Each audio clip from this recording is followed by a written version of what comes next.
Depuis 30 ans, on a une croissance énorme de l'emploi au Luxembourg et cette croissance énorme de l'emploi n'a été possible que grâce à l'apport des immigrés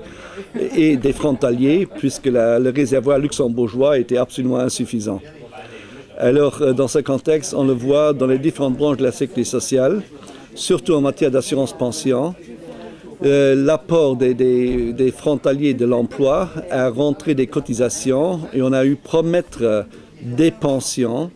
en oubliant qu'à l'avenir, tous ces cotisants vont se transformer également en pensionnés et pour financer ces pensions à la suite,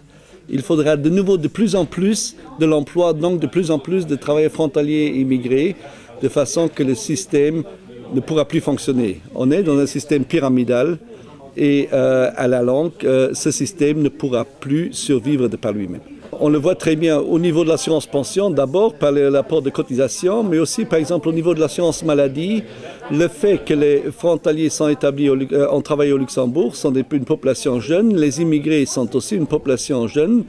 ils ont diminué l'âge moyen de notre population et comme les dépenses de soins de santé augmentent avec l'âge, la diminution de l'âge moyen de la population apporte une réduction du coût. Or, les coûts n'ont pas été réduits, mais si les travailleurs frontaliers immigrés n'étaient pas venus au Luxembourg, le coût de l'assurance maladie serait au moins de 25% plus élevé que maintenant.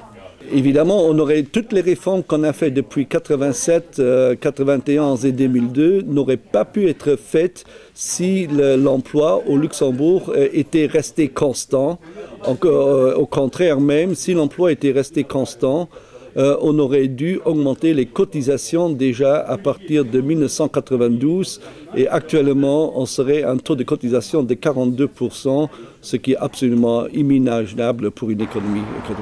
comme celle du Luxembourg.